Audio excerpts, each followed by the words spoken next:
Muchísimas gracias por esta introducción y también pues al área de internacionalización por esta grandiosa invitación. Realmente para nosotros es un placer compartir pues con todos los estudiantes del ICEP y también con nuestros estudiantes quienes se conectan, eh, nuestro saber, nuestra experiencia y obviamente la presentación de este caso, que es un caso que realmente ha sido merecido de ser profundizado mediante pues la metodología de estudio de caso. Entonces, nuevamente muchísimas gracias, Eva, y al ICEP en general. Y bueno, vamos a iniciar con nuestro caso. Entonces, voy a compartir pantalla. Ok, entonces el día de hoy tenemos la presentación de un caso específicamente. Vamos a presentar las alteraciones cognitivas, esas alteraciones neuropsicológicas que encontramos en una enfermedad. En este momento vamos a contextualizar un poco la enfermedad del Niemann-Pick. ¿M? Es una enfermedad rara, es una enfermedad huérfana. Como lo indiqué al inicio de esta ponencia o esta presentación, esta sesión clínica, pues fue un caso que realmente mereció ser estudiado a profundidad.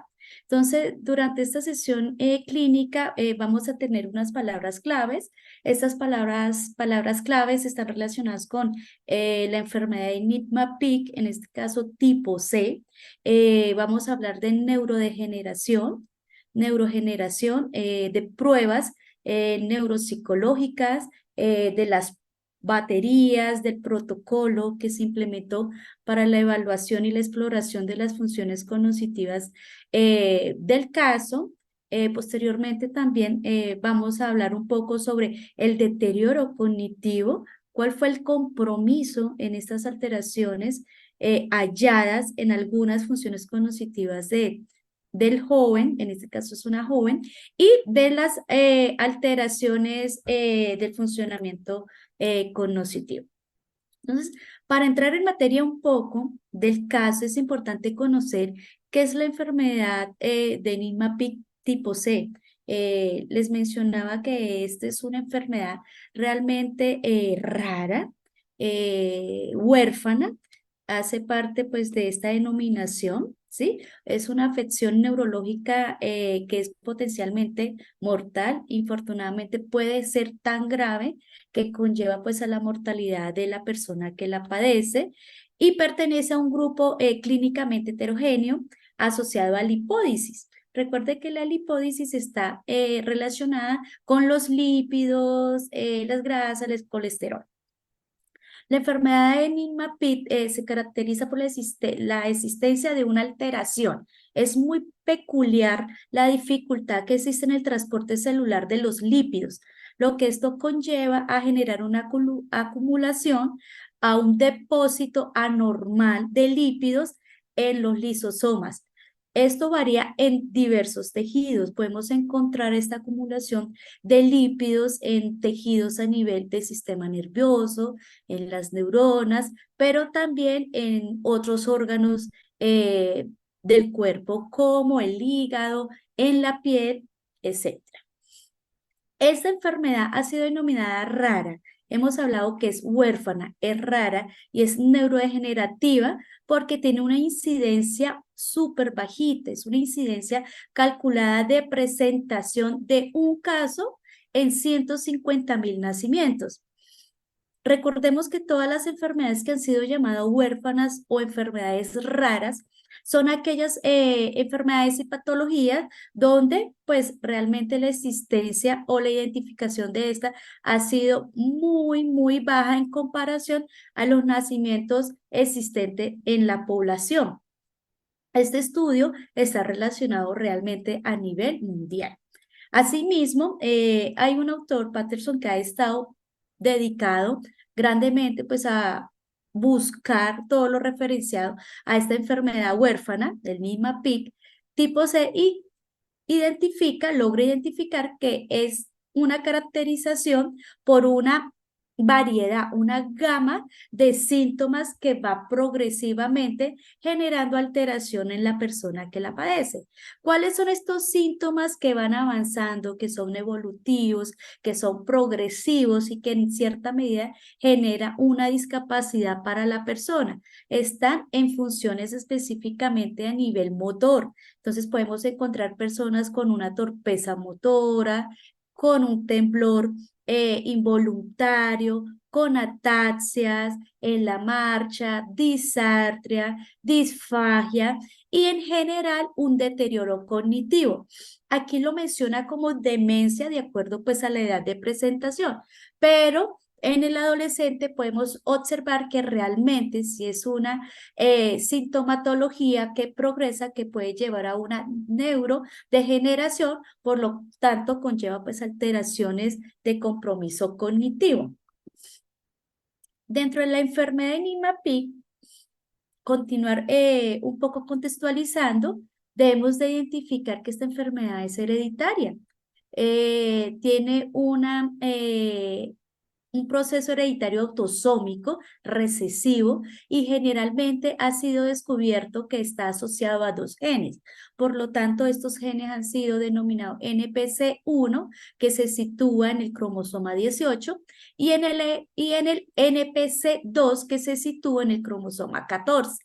En el 90% de los pacientes que han sido diagnosticados con esta enfermedad y han estado en proceso de investigación genética para identificar, pues, esta conclusión científica que es hereditario autosómico recesivo, lo han presentado y ha sido identificado en el cromosoma 18 y en el cromosoma 14. Cuando hablamos de un 90%, realmente identificamos que es un porcentaje muy alto de mutuación de este gen. Posteriormente, la producción de la expresión genética del NPC1 y el NPC2 son importantes en el transporte normal del colesterol. Por eso esta enfermedad ha sido identificada en una alteración en el transporte de los lípidos.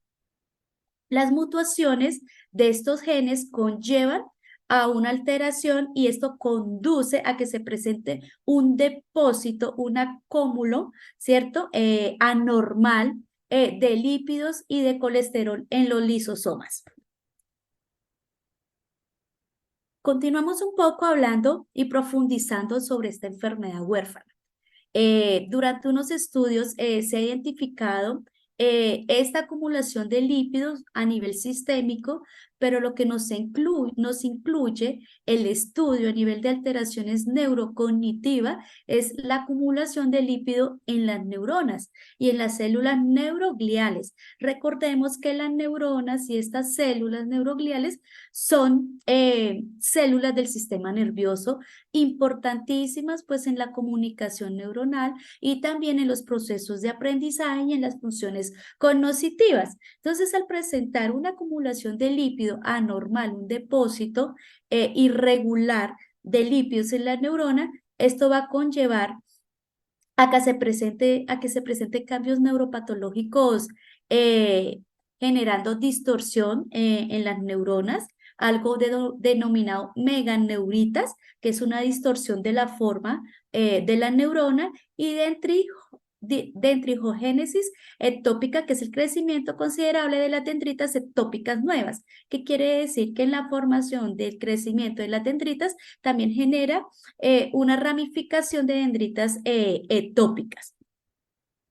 Esto debemos de tener en cuenta que es supremamente importante las dendritas en la transmisión, ¿cierto? En la transmisión de aprendizaje, en la transmisión de la comunicación intraneuronal. Por lo tanto, si vemos una alteración en la distorsión de la forma de la neurona y de las dendritas, pues esto va a conducir a la presentación de síntomas cognitivos y también de síntomas neurológicos.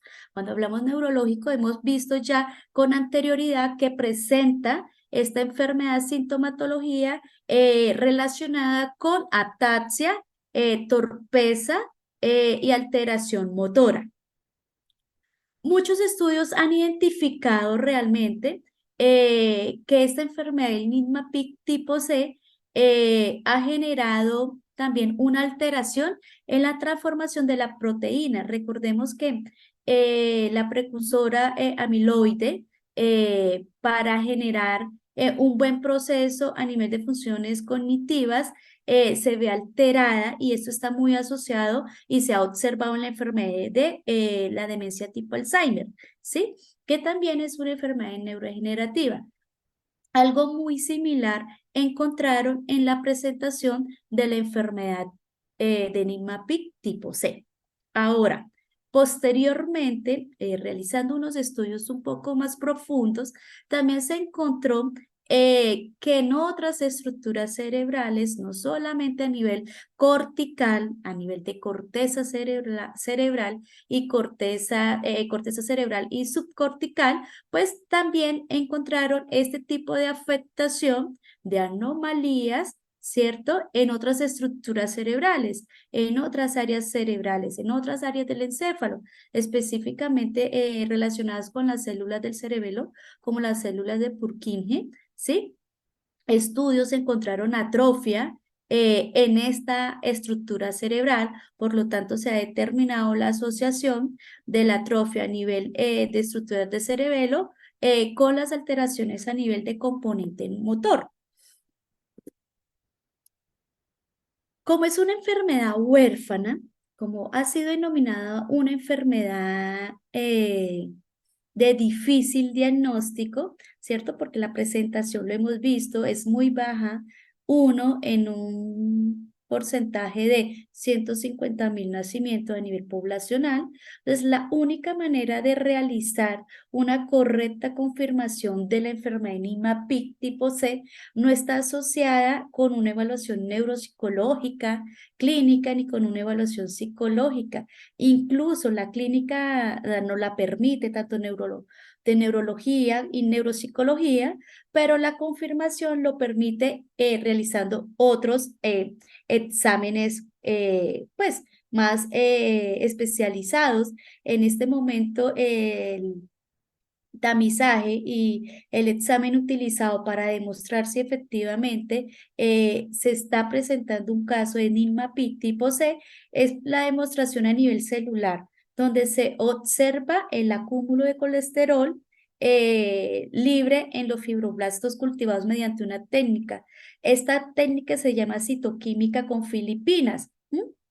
A los pacientes que presentan filipina claramente positiva, se ve un poco fluorescente. Ustedes lo pueden visualizar aquí en esta imagen, de qué manera, mediante la técnica de citoquímicas con Filipinas, mediante una biopsia de piel de la paciente, fue confirmada la enfermedad de Niemann-Pick tipo C, donde se logra ver el acúmulo, ¿cierto? Los depósitos anormales de colesterol en esta biopsia de piel que le hicieron a nuestra paciente. Por lo tanto, hemos confirmado mediante esta técnica y pues obviamente con todo el proceso y apoyo del laboratorio, de la familia y pues del servicio de neurología, la confirmación de esta enfermedad huérfana del Niemann-Pick tipo C en nuestro paciente. Por lo tanto, podemos dar certeza a la severidad del diagnóstico y pues obviamente la presentación de las alteraciones que vamos a compartir con ustedes a nivel cognitivo del caso. Entonces vamos a hablar un poco ahora sobre nuestro caso. ¿Quién es nuestro caso?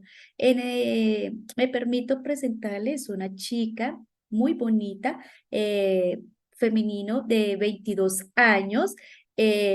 Hizo su estudio escolar con un proceso académico normal hasta séptimo de bachillerato.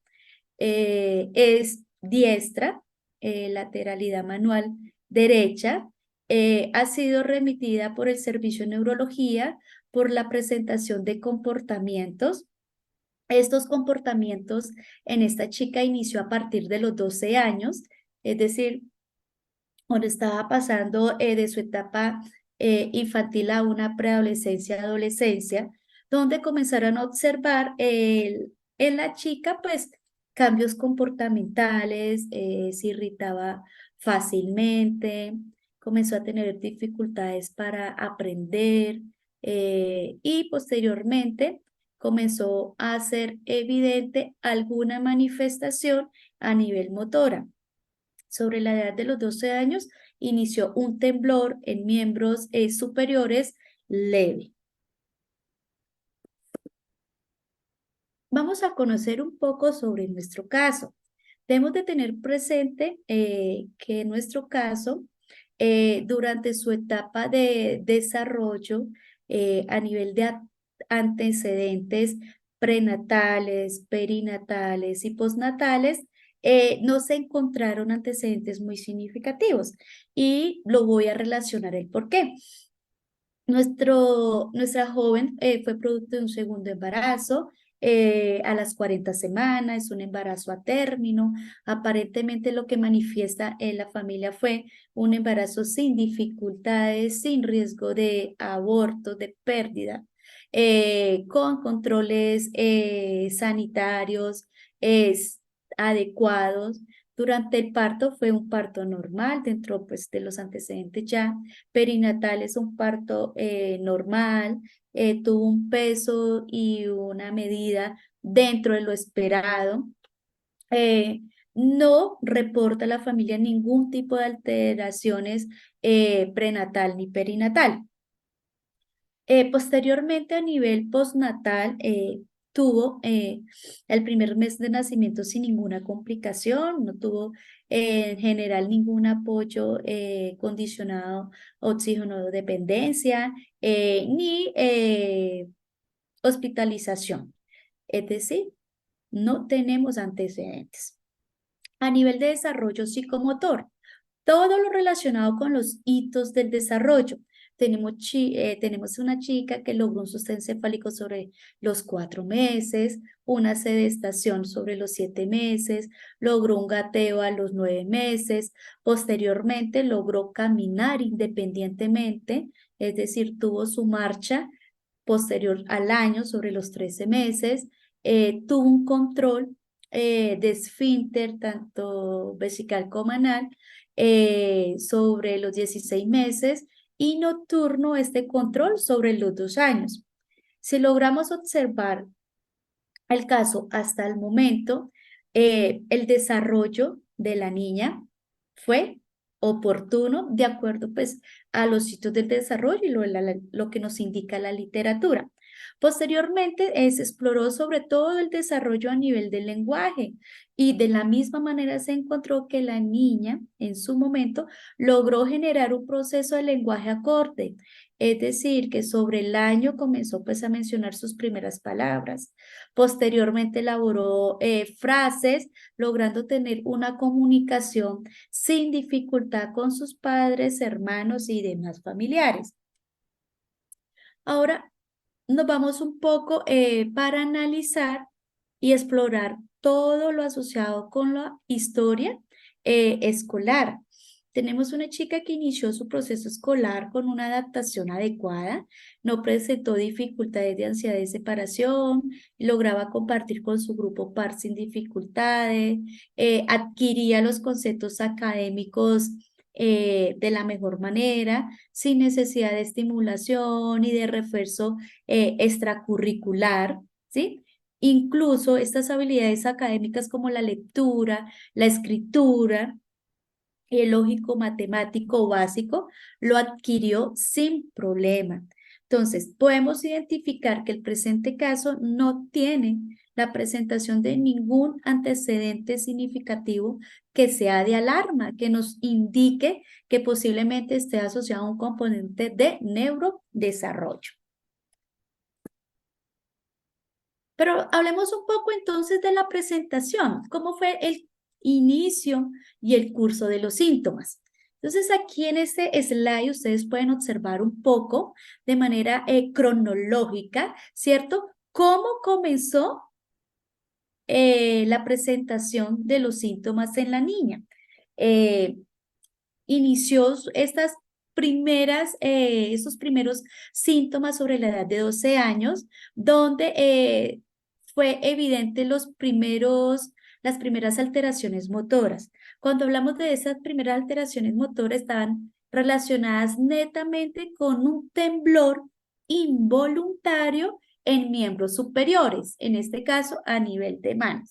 Posteriormente, a nivel cognitivo, presentaba quejas asociadas de memoria. La niña en su momento refería que ella estudiaba, se preparaba para cada uno de los exámenes en su colegio, pero infortunadamente perdía estos exámenes. Entonces ella manifestaba que estudiaba, se preparaba, pero en el momento de realizar dicho examen no lograba recordar lo que había estudiado el día anterior. Por lo tanto, el colegio, su docente, comenzó pues a brindar esa señal de alarma que la niña presentaba un bajo desempeño, no lograba aprender. Sumado a esto, pues fue evidente los inicios de estas fallas atencionales y un desinterés académico. Hasta el momento, a los 12 años, inició todo el proceso de una búsqueda de explicación por qué el temblor, por qué estas dificultades para memorizar, ¿cierto? Y por qué tantas fallas atencionales en el colegio.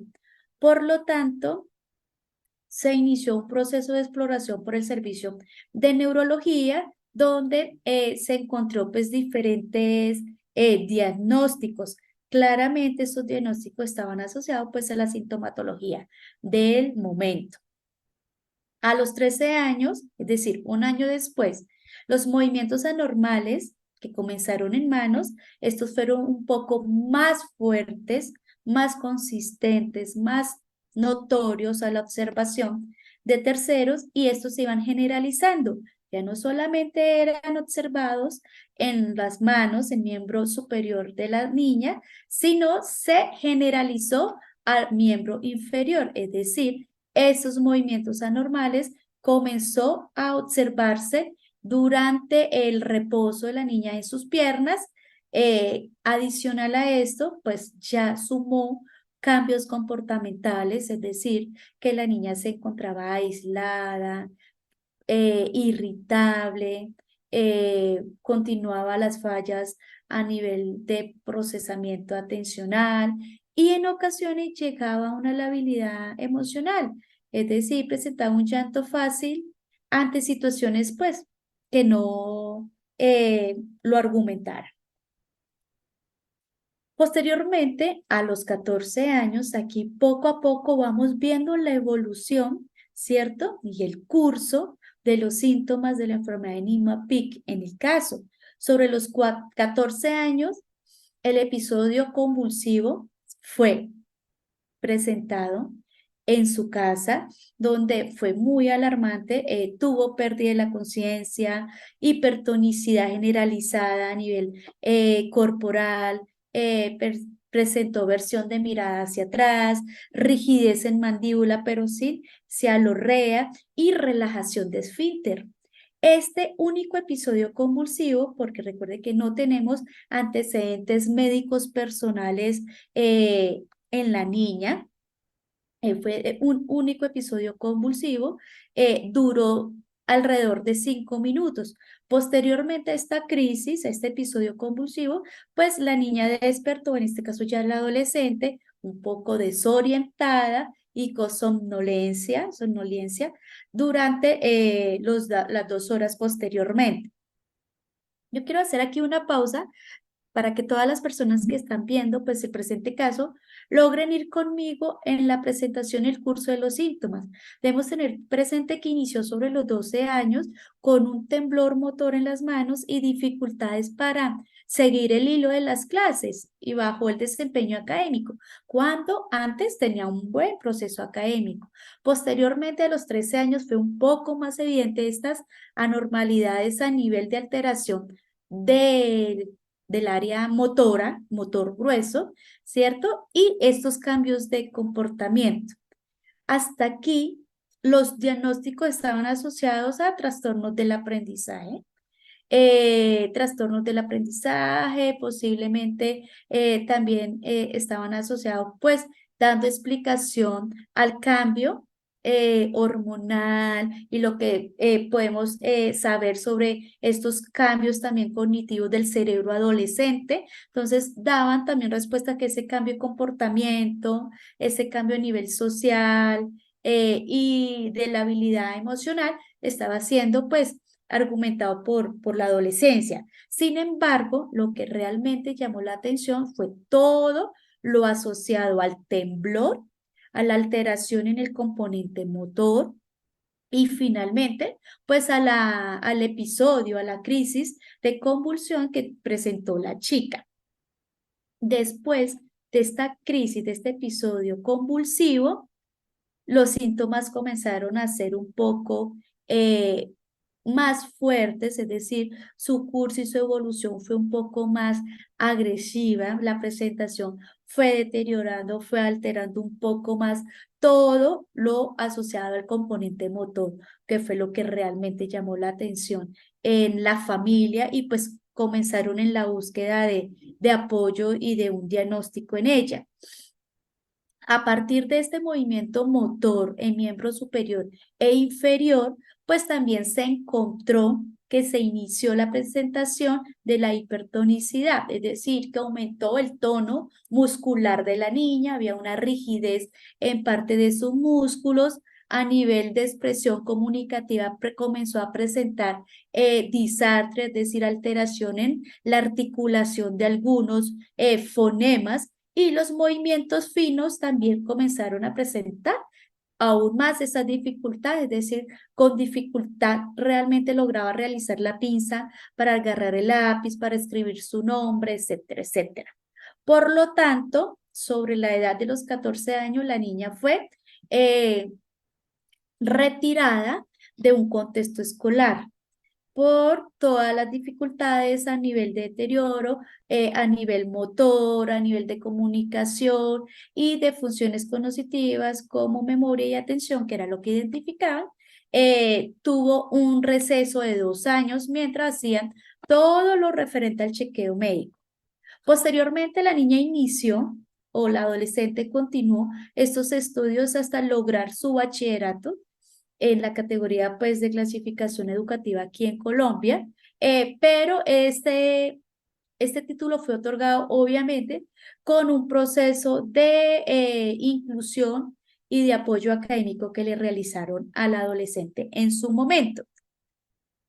Posteriormente, a los 14 años, sobre los 15 y 16 años, se aumentó la alteración a nivel del estado de ánimo de la chica. Entonces comenzó a aumentar un poco el aislamiento social, este llanto repentino, irritabilidad, eh, podía ser sensible frente a cualquier comentario y generar con una conducta agresiva pasiva. ¿Mm?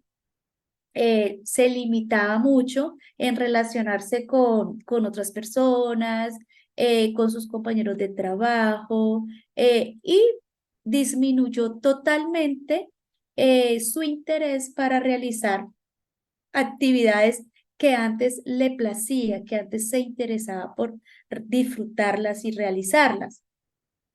Posteriormente a esto, la chica fue asistida por el servicio de urgencia en 2 ocasiones porque estos síntomas de tristeza fueron muy altos de tal momento que llegó pues a mencionar pues indicios de conductas suicidas. ¿M?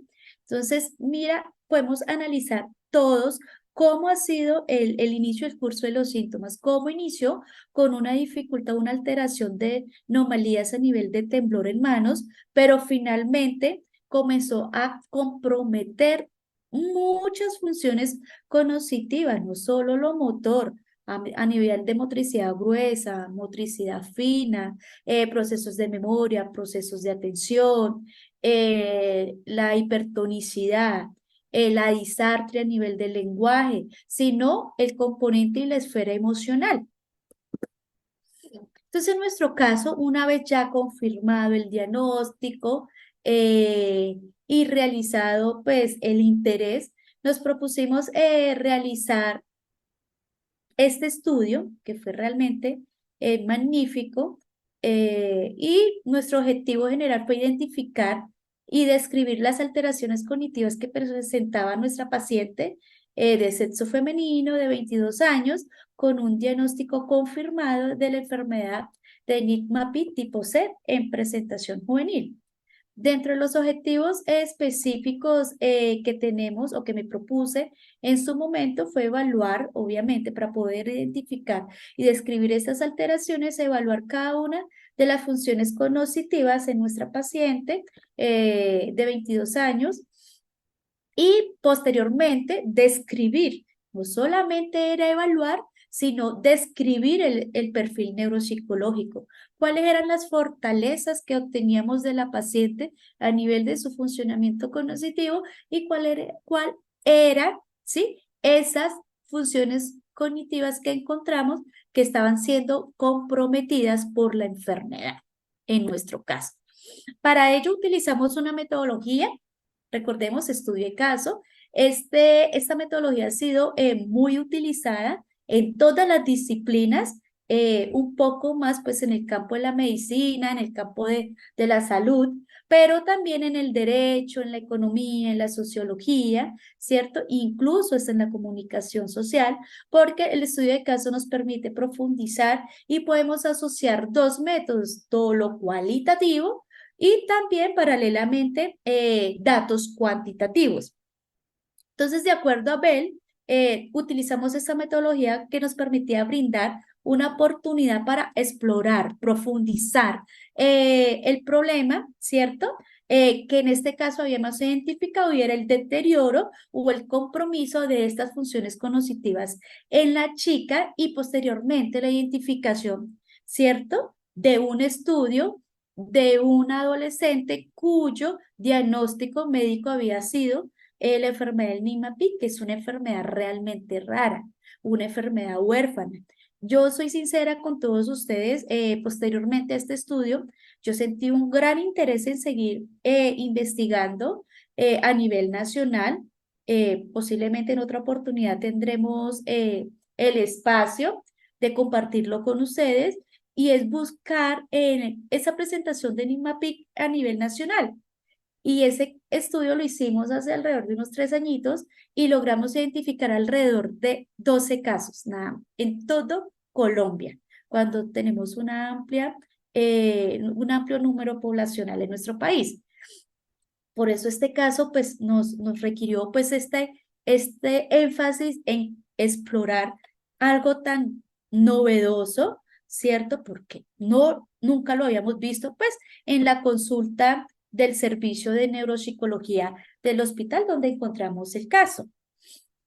Posteriormente, pues analizar esta sintomatología y poder aportar obviamente a la paciente, a su familia, poderle dar toda la orientación y contribuir también pues a la ciencia, contribuir y dar un aporte científico sobre el caso. Durante este proceso, posterior a la identificación, pues nos propusimos implementar y crear un protocolo de evaluación. Dentro de este protocolo de evaluación, eh, nosotros tratamos de construir, de retomar todo lo relacionado con la historia clínica desde neurología, desde el servicio de neurología. Posteriormente, diseñamos una entrevista semiestructurada desde el enfoque en neuropsicología clínica para la paciente y posteriormente para su acudiente, que en este caso eran en su momento sus padres. Entonces, durante la entrevista semiestructurada, esta se realizó en dos espacios totalmente diferentes, una inicialmente de manera independiente a los padres y en otra sesión de manera independiente para nuestra joven. Teniendo en cuenta toda la historia clínica ya leída, observada desde el servicio de neurología y teniendo en cuenta pues el motivo de consulta y todo lo que nos informó la familia, toda la recolección de datos de esta entrevista, pues logramos crear un protocolo de aplicación, un protocolo de pruebas neuropsicológicas que nos permitieran evaluar eficazmente y de manera un poco más corta el funcionamiento cognitivo de nuestra joven. Entonces iniciamos con la aplicación de un tamizaje en su momento del Mini-Mental. Aquí en Colombia utilizamos este test Mini-Mental y en su opción también en MOCA. En este caso aplicamos Mini-Mental ya por la presentación del deterioro que estábamos observando en nuestra paciente. Aplicamos pruebas de atención, tanto atención visual como atención por el canal auditivo. Entonces aplicamos TMT en la forma A, forma B, es decir, atención también alternante, no solamente selectiva, retención de dígitos a nivel de atención auditiva verbal, test de ejecución continua verbal, dígitos, símbolos, continuamos con pruebas atencionales, el test de aprendizaje verbal de California, es decir, logramos aplicar una prueba de auditiva verbal para obtener la curva de aprendizaje, esta curva de memoria de nuestra joven. Hicimos control mental tomando pruebas del WISE, el test de Wisconsin, el test para inhibición, para evaluar inhibición también del Stroop, un poco más de funciones ejecutivas, continuamos con semejanzas y refranes. Eh, realizamos también la aplicación de un test que es muy conocido, que es la figura compleja de Rey, para evaluar un poco todo lo relacionado con praxias construccionales. Tanto lo aplicamos tanto en la copia como en la evocación para explorar un poco también memoria visual. Tomamos también un test de memoria lógica, test de memoria retrospectiva, test de denominación de Boston y posteriormente a las pruebas neuropsicológicas, teniendo en cuenta ya el nivel de funcionalidad y el compromiso que estaba teniendo la enfermedad NIMA-PIC sobre las funciones cognitivas de la chica, del adolescente, la joven, decidimos aplicar el índice de Bartel, que es una escala de funcionamiento que nos permite evaluar el nivel de autonomía en las actividades de la vida diaria y para explorar un poco todo lo relacionado con el estado de ánimo de ella, aplicamos la escala de Hamilton. Ok, entonces continuamos. Dentro del procedimiento que logramos iniciar, entonces lo dividimos en 3 etapas. Comenzamos claramente una vez obteniendo el diagnóstico.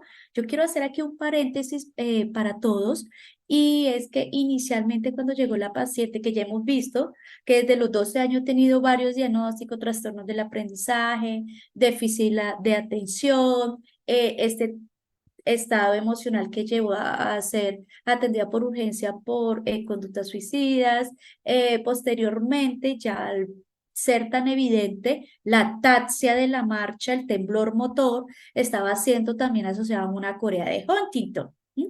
Una vez tuvimos ese diagnóstico por la biopsia de piel, que efectivamente no era una corea de Huntington, sino la enfermedad de NIMA-PIC tipo C, pues comenzamos a realizar una búsqueda bibliográfica, porque pues reitero, es una enfermedad de una presentación muy baja a nivel poblacional y en nuestro servicio de neuropsicología realmente era el primer caso que atendíamos con un diagnóstico confirmado de esta enfermedad.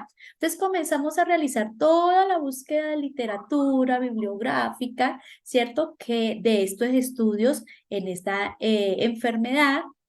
Hicimos el proceso de consentimiento informado para ser no solamente evaluado neuropsicológicamente, sino ir más allá de una evaluación, es realizar ese estudio de caso con esta joven y posteriormente elaborar todo el proceso de historia clínica, obtener todo lo que teníamos de historia clínica de neurología y la entrevista semiestructurada que realizamos desde nuestro servicio de neuropsicología clínica. Ya en la etapa intermedia, pues teniendo en cuenta el protocolo de baterías y de pruebas neuropsicológicas que aplicamos, hicimos pues la aplicación. Esta se dividió obviamente en varias sesiones por el rango atencional que tenía la joven en su momento. Entonces logramos hacer una evaluación neuropsicológica de solo aplicación de pruebas de 5 sesiones.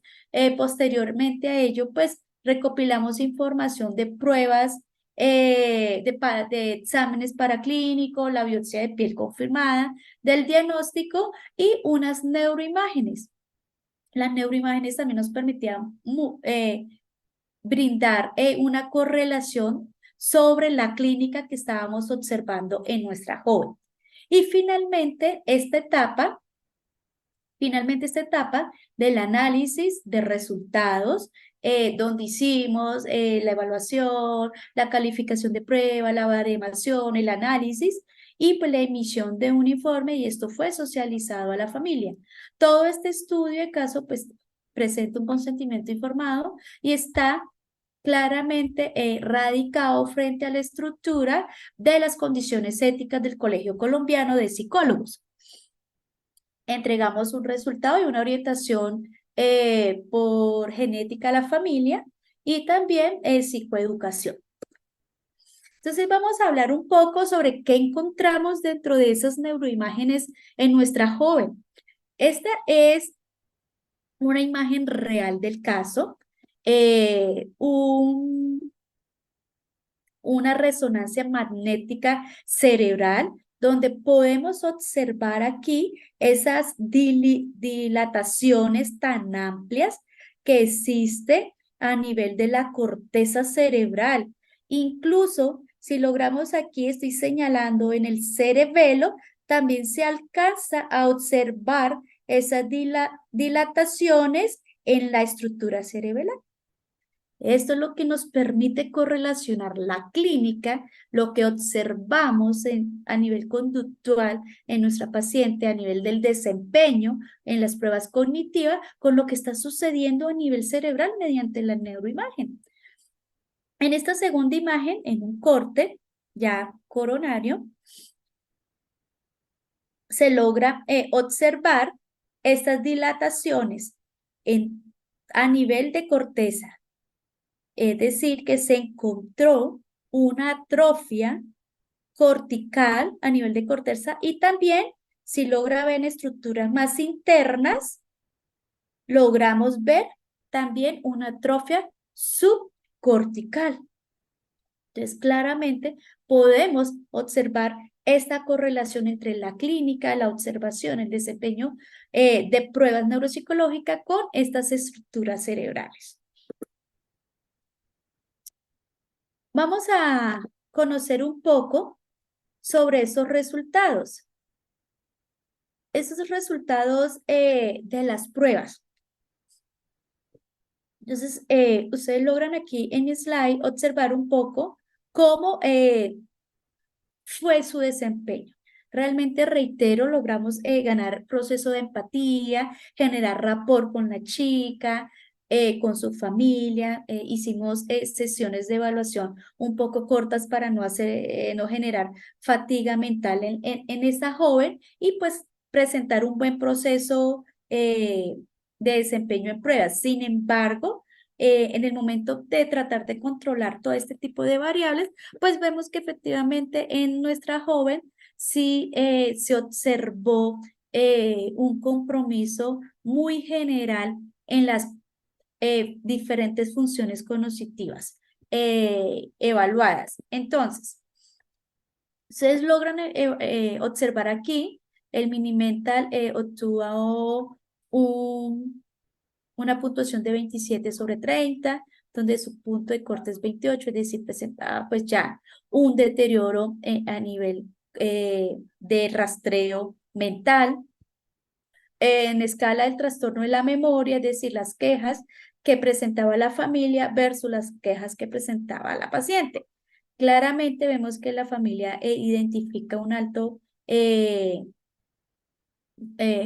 número de síntomas asociados con las dificultades de memoria. En la paciente aquí, ella no identifica tanto las quejas de memoria, sin embargo, es muy evidente que sí reconoce pues todos los cambios que ha tenido en su cuerpo. Yo les mencioné al inicio que era una joven muy bonita, una joven muy bella, pero la enfermedad de Niemann-Pick ya estaba generando pues unas alteraciones en ellas como la atrofia también a nivel muscular, la ataxia en la marcha, su temblor, la hipertonicidad y demás. A nivel atencional, vemos que su desempeño estuvo por debajo también. A nivel de pruebas de control mental, de números de regresión, de conteo, presentó un bajo desempeño. En la prueba de dígito símbolo del WAIS también presentó pues, un bajo, muy bajo desempeño. Es importante tener acá presente que ella lograba realizar contacto visual, se identificaba, reconociendo dónde se encontraba, estaba alerta, orientada en tiempo y espacio. Su velocidad de procesamiento, su velocidad de respuesta, si era un poco bajo para la edad de ella. Por lo tanto, esto también interfirió directamente pues, en la ejecución de pruebas atencionales. Tenemos aquí en cuenta algo y es que en la prueba de ejecución continua verbal estuvo estable, es decir, ahí sí tuvo un muy buen desempeño.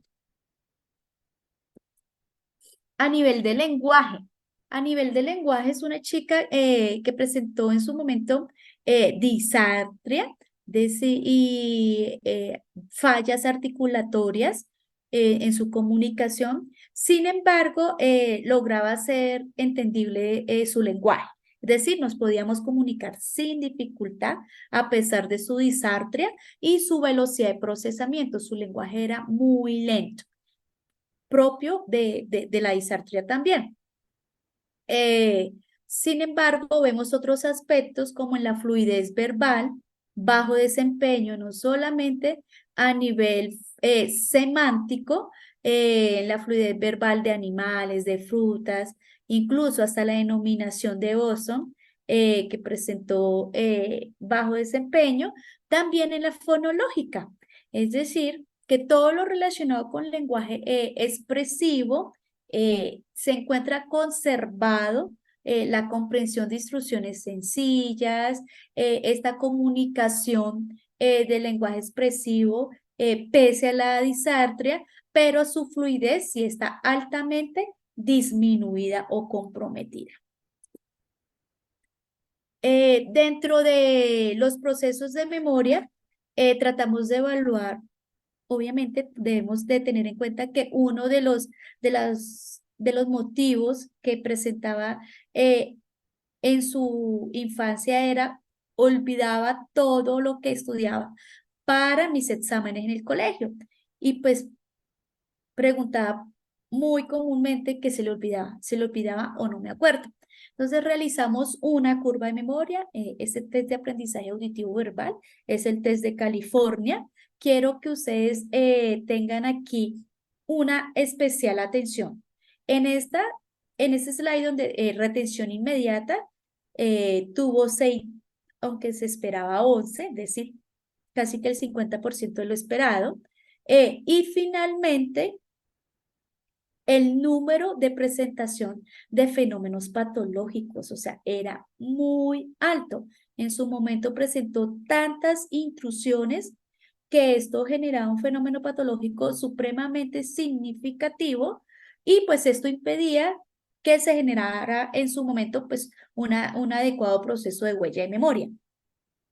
Posteriormente, también debemos de tener presente que tanto en el recuerdo libre de 14 palabras logró recordar 6, ¿sí? Y frente a la presentación de claves no se benefició mucho, no presentó adecuadas estrategias de asociación. Acá podemos detenernos un poco y explorar y analizar esta curva de memoria y es que si logramos ver, acá tengo, vamos a pasar a la siguiente, ¿sí? Tengo la curva de memoria, entonces voy a contextualizar un poco el resultado que tenemos aquí de manera cuantitativa, ya graficada, de qué manera la chica logró realizar estrategias de aprendizaje, pero este está disminuido. Al estar disminuido, pues no está realizando un aprendizaje de lo que se espera para la edad de la chica, en su momento 22 años. Y la presentación de los fenómenos patológicos fue muy, muy alto. Entonces aquí está un poco eh, contextualizado en gráfica. La línea azul clara es la curva de memoria de la paciente, de la joven, y el azul oscuro es la curva de aprendizaje que se esperaría para una joven de su edad. Claramente vemos una discrepancia entre lo que se espera versus al desempeño de la adolescente. No obstante, debemos de destacar algo en ella, y es que a pesar de que su desempeño está por debajo, claramente está por debajo, pese a ello, sí logra aprender un poco. Es decir, que sí logra aprender algunas palabras, pero ese número de palabras es muy, muy disminuido. Es decir, ya presenta alteraciones en procesos de aprendizaje relacionado con esta curva de memoria.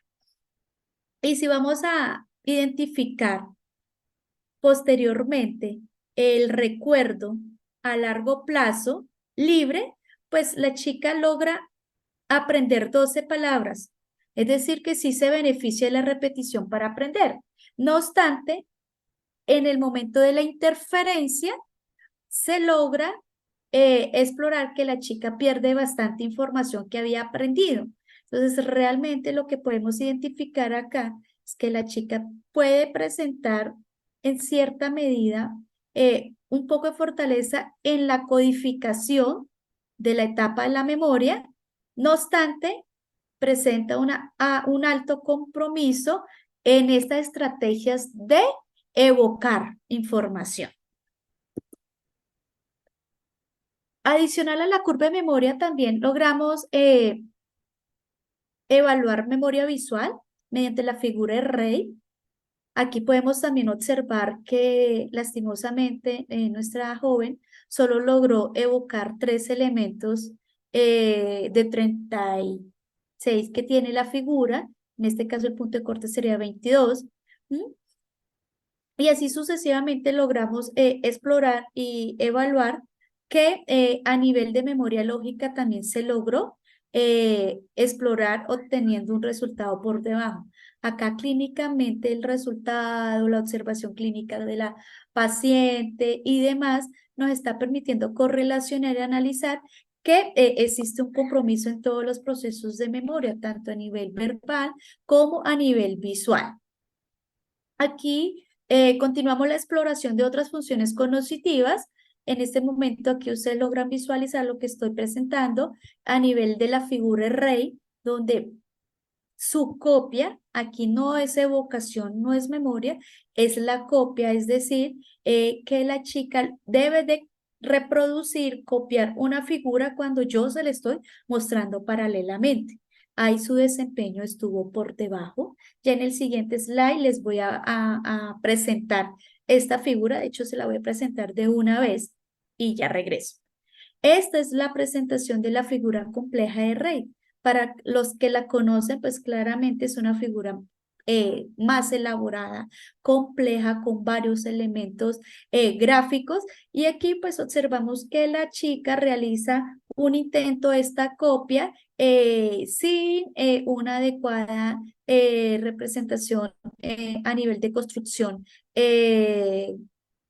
motora, visoconstruccional. Vemos en los trazos, esos trazos derivados pues del temblor manual que presenta. Y pues acá también logramos observar baja velocidad de ejecución de 5 minutos en esta prueba. Entonces, sí les quería presentar la imagen de la reproducción de la copia y la figura de Rey, que realmente pues no tiene una similitud a la original. Por lo tanto, dentro de la calificación y la baremación, vemos que está alterado. Posteriormente, continuamos con la exploración de la función ejecutiva. Dentro de estas funciones ejecutivas, tratamos en su momento de aplicar algunas pruebas, entre ellos aplicamos el Wisconsin, aplicamos el Stroop, refranes y semejanzas. Ustedes logran aquí observar que infortunadamente nuestra joven presentó una alteración en el desempeño de las pruebas a nivel de refranes, no lograba realizar una asociación, un razonamiento lógico de estos refranes, en semejanzas presentaba eh, una asociación muy elemental y básica. En el momento que se fue aumentando la complejidad propia de su edad, no lograba dar respuesta. A nivel del STRUD, su velocidad de procesamiento pues aumentó y su ejecución en la interferencia fue menor. Y finalmente, en el Wisconsin, esta es una prueba también que evalúa flexibilidad mental, flexibilidad cognitiva, un proceso del funcionamiento ejecutivo, donde la joven logró realizar todos los intentos de la prueba. Sin embargo, nos llama altamente la atención es que solamente logró 2 categorías, siendo muy, muy bajito la presentación de las categorías elaboradas del Wisconsin. Y adicional a eso, lo que nos llama también la atención es la presentación de respuestas perseverativas. ¿Qué nos indica esto? Que no tenía estrategias, ¿sí? Para cambiar de una actividad a otra para ser flexible mentalmente, perseveraba en sus respuestas incorrectas. Y finalmente, durante nuestras pruebas y protocolo de evaluación neuropsicológico, pues aplicamos la escala de funcionalidad de Bartel. Esta es una escala que mide pues la independencia o la autonomía que tiene nuestro paciente, en este caso nuestra joven, a nivel de actividades básicas de la vida diaria. Aquí logramos identificar que está iniciando a tener compromiso en sus habilidades. Esta es una escala que debería tener un desempeño 100 de 100 y logramos observar que ya ha logrado o ha sido comprometido un 10% de esta dependencia. Es decir, que la chica logra bañarse, vestirse, deambular aparentemente con su marcha atáxica y el temblor en miembros inferiores, lograba tener un poco de equilibrio para realizar su marcha independiente. No obstante, requería apoyo para peinarse, para abotonarse, para lavarse otras áreas del cuerpo donde ella no tenía fácil acceso por su hipertonicidad. Y finalmente, en la exploración de el estado emocional de nuestra joven, aplicamos la escala de presión de Hamilton, donde el punto de corte está de 0 a 7, es decir, menor a 7 son sintomatologías leves con ausencia de síntomas depresivos. No obstante, en nuestra joven se encontró una puntuación de 14. Es decir, que su sintomatología de tristeza está altamente asociada a síntomas de depresión. Hasta aquí, pues tenemos estos resultados a nivel de escala cuantitativa, análisis cuantitativo. Ahora vamos a brindar, aunque he comenzado a hacer un análisis también paralelamente de esa interpretación cualitativa, también vamos a hacer un análisis a nivel cualitativo de las otras funciones cognitivas evaluadas. Dentro de ellas destacamos importante durante la observación clínica. Entonces, es una chica que asistió durante el proceso de evaluación muy alerta, consciente de lo que se iba a trabajar, de las pruebas que se iba a aplicar en su momento, del espacio donde se encontraba, del consultorio, quién era la persona que la iba a evaluar y por qué realizábamos dicho proceso. Entonces, una paciente, una joven consciente, alerta, orientada. Cuando hablamos a nivel de orientación, es orientación en tiempo, espacio y persona. Logra identificar qué fecha, mes, día, año nos encontrábamos, el espacio, si era el consultorio, si era en una universidad, si era en el hospital y posteriormente, pues, quién era ella, orientada en persona también. Su edad, su nombre, su familia, reconocía todos los miembros de la familia también. Siempre mostró una actitud colaboradora, siempre lo mostró. Era muy evidente las alteraciones en la marcha, las alteraciones a nivel de temblor de miembros superiores y también movimiento también mandibular y gestual en la cara, en el rostro. Y finalmente, pues esas dificultades fueron presentes durante el proceso de evaluación. Adicionalmente a esto, pues mencionamos la alteración a nivel articulatorio, la disartria, el movimiento facial de cabeza y también de gestos faciales. Durante los procesos, las diferentes sesiones de evaluación, pues presentó la joven cambios súbitos emocionales, es decir, perfectamente podía pasar del llanto a la sonrisa, sonreía muy bello, pero posteriormente generaba llanto, se estabilizaba y continuábamos la prueba, pero no tenía un control aparente de sus estados emocionales. ¿Qué encontramos en el perfil cognitivo de nuestra paciente, de nuestra joven, de este caso? Encontramos, recuerden que dentro del perfil cognitivo y dentro del objetivo de nuestro estudio de caso fue identificar el perfil cognitivo. El perfil cognitivo lo identificamos a nivel de fortalezas cognitivas, pero también a nivel de debilidades de procesos cognitivos. En este momento, ¿qué logramos evaluar y reconocer como una fortaleza de nuestra joven?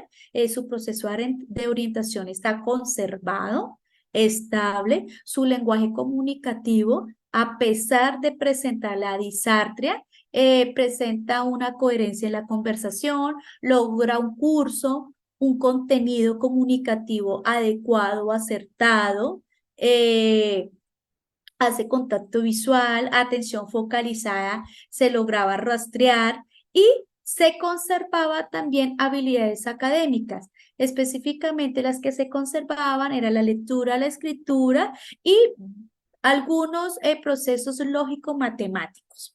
Estas fueron las fortalezas que se identificaron en el perfil cognitivo de nuestra joven. Esas debilidades cognitivas, claramente dentro del perfil cognitivo, se identifican como una debilidad, pero lamentablemente podemos decir que de acuerdo pues a la teoría y a los avances relacionados con la enfermedad de Enigma-Pick, podemos ver el compromiso y la alteración que ha tenido la enfermedad en estas funciones cognitivas. Entonces, más que debilidad, podemos decir que es un deterioro, que es un compromiso en estas funciones cognitivas. ¿En qué funciones cognitivas específicamente encontramos? En atención selectiva, en atención alternante, en atención dividida, la chica que presenta dificultad para sostener la atención por un tiempo prolongado, seleccionar un estímulo relevante de un estímulo irrelevante, lograr alternar su atención de una tarea a otra y lograr retomarla y culminarla y pues con mayor dificultad va a lograr realizar dos tareas paralelamente.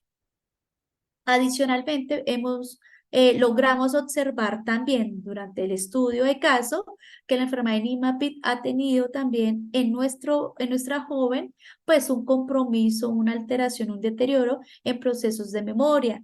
A nivel de presentación de memoria a largo plazo, como lo evaluamos en la curva de memoria, y también la presentación tan fuerte, una presentación altísima en número de fenómenos patológicos. Se presentó alrededor de 31, si no estoy mal, 31 intrusiones en la curva de memoria, lo que genera una gran dificultad para dejar una huella de memoria en lo que logra aprender nuestra joven. Adicionalmente a eso, también vimos que esta enfermedad, en este caso en nuestra paciente, ha generado un deterioro y un compromiso en función ejecutiva. Específicamente lo observamos en baja velocidad de procesamiento, en baja flexibilidad mental, en disminución de su fluidez, tanto semántica como a nivel de fluidez fonológica y alteración y compromiso en praxias construccionales. Ahora, vamos a analizar un poco en las otras áreas de las esferas individuales de nuestra joven.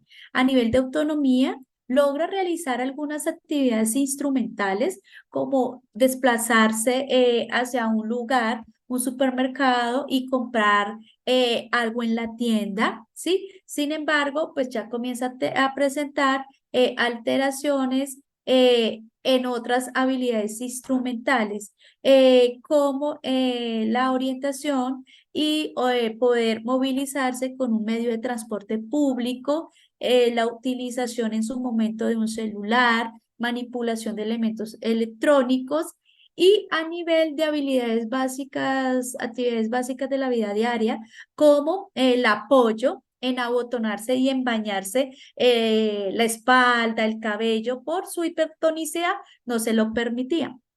Entonces, ¿qué hemos logrado observar durante este estudio de caso? Que lamentablemente esas dificultades y este deterioro en estas funciones cognitivas y a nivel de componente motor grueso también y motricidad fina han sido comprometidas en algunas funciones, tanto instrumentales como de la vida diaria, básicas, actividades básicas de la vida diaria, lo que conlleva ya presentar en ella un tipo de dependencia hacia un cuidador. En este caso, los cuidadores pues son sus padres, específicamente su madre.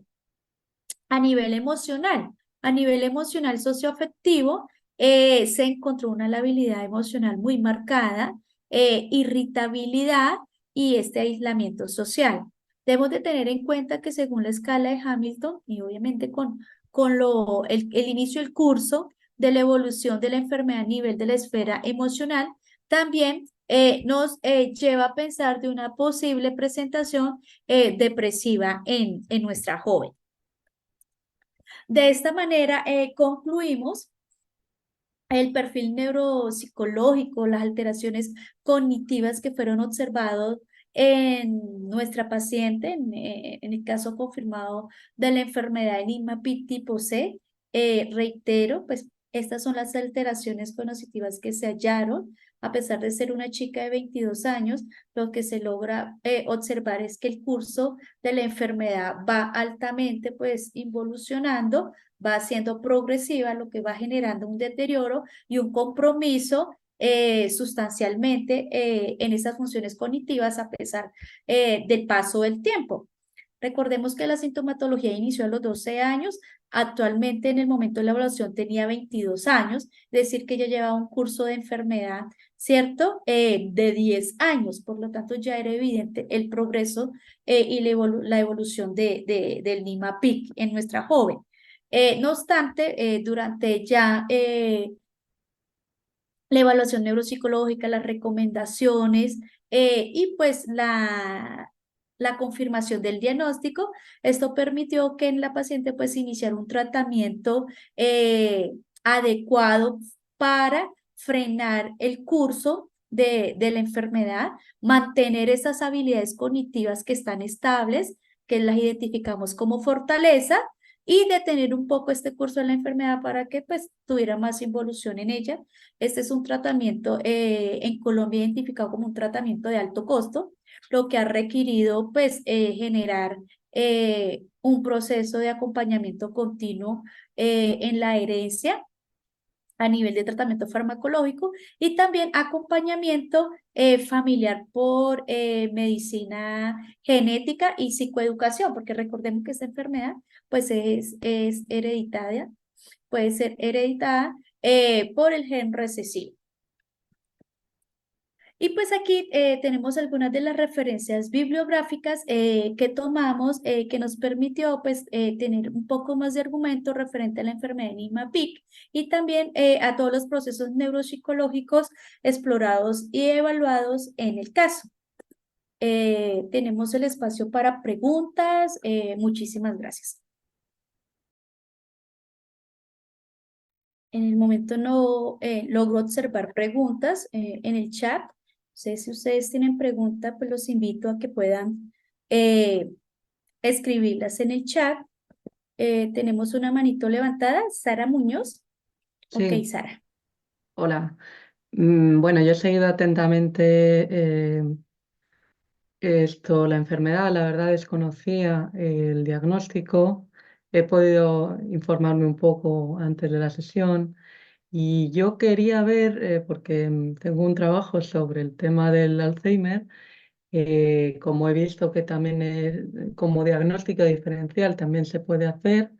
Quería saber cuáles son pues los principales elementos sintomáticos que podemos diferenciar con respecto al Alzheimer. Muchísimas gracias, Sara, por tu pregunta y es muy interesante, pues al observar que efectivamente en la enfermedad de NIMAPIC es una enfermedad neurodegenerativa, la diferencia aquí es la edad de presentación. En un joven, como la edad de nuestro caso de 22 años, no podemos hablar pues de demencia, sino un trastorno neurocognitivo. La enfermedad de Alzheimer tiene una presentación en la tercera edad, en las, perdón, en las personas más adultas. Bueno, entonces ese es un diagnóstico diferencial inicial. La presentación de la enfermedad de NIMAPIC es de presentación infantil y juvenil.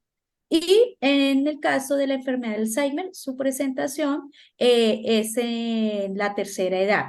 Aunque se ha identificado enfermedad de Alzheimer precoz, pero igualmente sigue siendo en población adulta y adulta mayor. Vale, o sea que consideraríamos que es de neurodesarrollo frente a la otra que sería el Alzheimer, que sería del envejecimiento. Claramente la otra está relacionada con un envejecimiento patológico.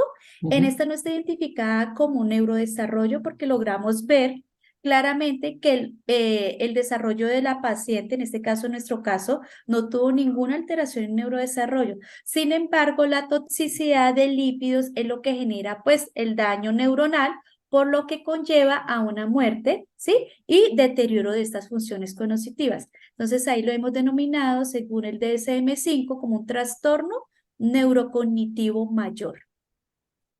De acuerdo. Con mucho gusto, Sara.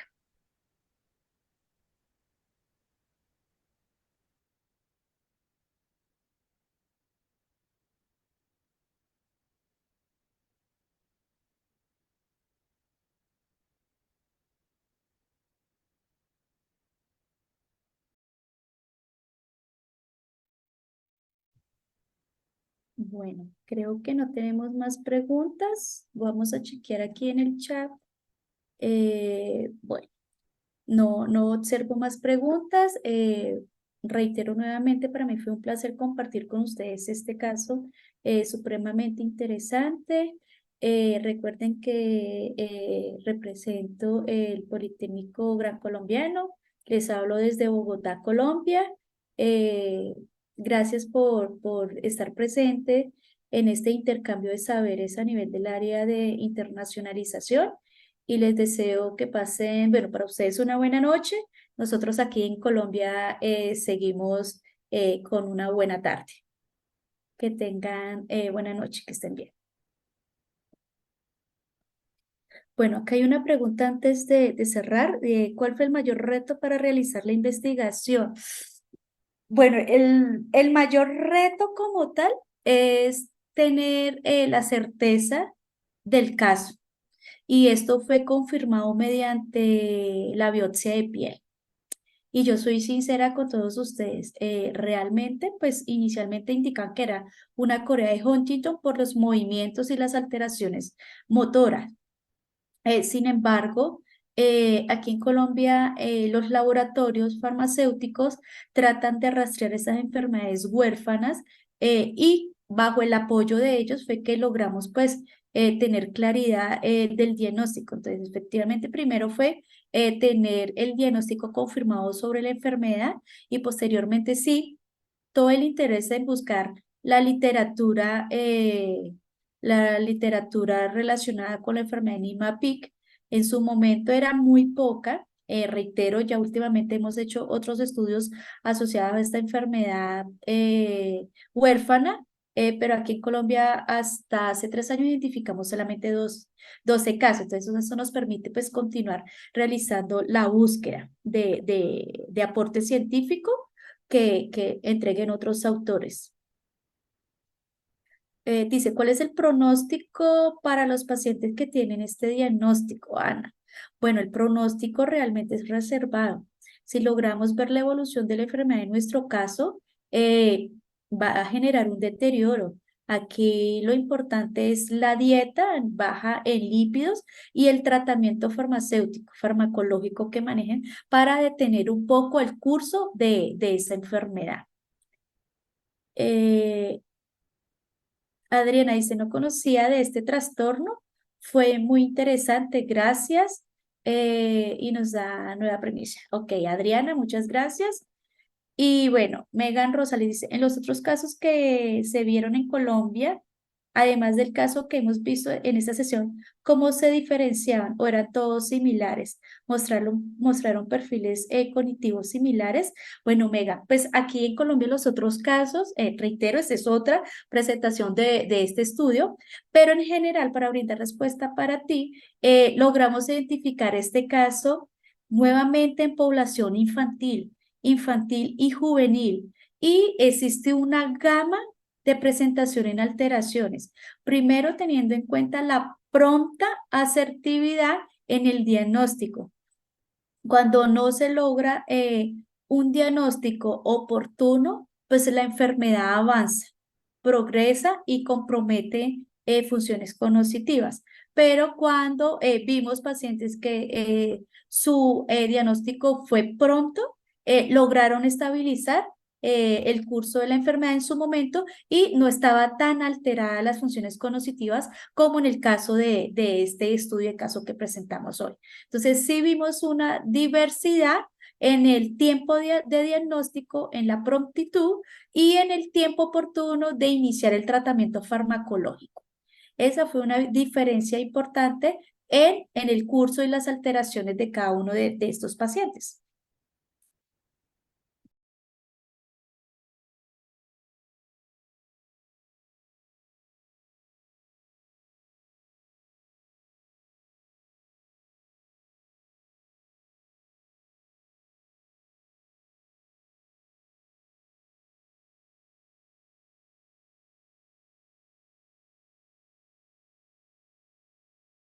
No, gracias a ustedes, con mucho gusto. Gracias por esas preguntas que nos permiten también explorar e indagar un poco más pues de este saber y de este caso. También pues damos total agradecimiento pues a la familia y a la joven que permitió que pudiéramos en su momento pues explorar con mayor profundidad su sintomatología y también pues poderla apoyar en este proceso. Entonces, muchísimas gracias para todos, igualmente para Eva, para Lisette. Gracias por la invitación nuevamente y que pasen buena noche. Un saludo desde Bogotá, Colombia. ¿Quieres estar al día de todo lo que ocurre en ISEP? Síguenos en las redes sociales y no te pierdas de nada. Actualidad, secciones clínicas, eventos, vida estudiantil y mucho más.